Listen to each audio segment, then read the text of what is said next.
افلح بن حمید نے بیان کیا، کہا کہ میں نے قاسم بن محمد سے سنا، ان سے عائشہ رضی اللہ عنہا نے بیان کیا کہ ہم رسول اللہ صلی اللہ علیہ وسلم کے ساتھ حج کے مہینوں میں، حج کی راتوں میں اور حج کے دنوں میں نکلے، پھر صرف میں جا کر اترے۔ آپ نے بیان کیا کہ پھر نبی کریم صلی اللہ علیہ وسلم نے صحابہ رضی اللہ عنہم کو خطاب فرمایا، جس کے ساتھ ہدی نہ ہو اور وہ چاہتا ہو کہ اپنے احرام کو صرف عمرے کا بنا لے تو اسے ایسا کر لینا چاہیے، لیکن جس کے ساتھ قربانی ہے وہ ایسا نہ کرے۔ حضرت عائشہ رضی اللہ عنہا نے بیان فرمایا کہ آن حضور صلی اللہ علیہ وسلم کے بعض اصحاب نے اس فرمان پر عمل کیا اور بعض نے نہیں کیا۔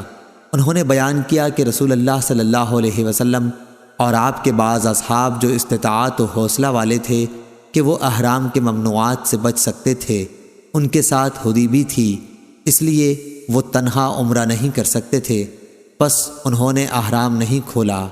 عائشہ رضی اللہ عنہا نے بیان کیا کہ رسول اللہ صلی اللہ علیہ وسلم میرے پاس تشریف لائے تو میں رو رہی تھی۔ آپ نے پوچھا، اے بھولی بھالی عورت، تو رو کیوں رہی ہے؟ میں نے عرض کی کہ میں نے آپ کے اپنے صحابہ رضی اللہ عنہم سے ارشاد کو سن لیا، اب تو میں عمرہ نہ کر سکوں گی۔ آپ نے پوچھا، کیا بات ہے؟ میں نے کہا، میں نماز پڑھنے کے قابل نہ رہی، یعنی حائضہ ہو گئی۔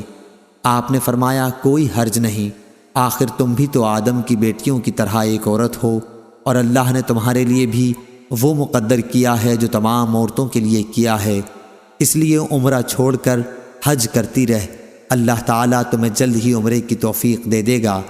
عائشہ رضی اللہ عنہا نے بیان کیا کہ ہم حج کے لیے نکلے، جب ہم عرفات سے منی پہنچے تو میں پاک ہو گئی، پھر منی سے جب میں نکلی تو بیت اللہ کا طواف و زیارہ کیا۔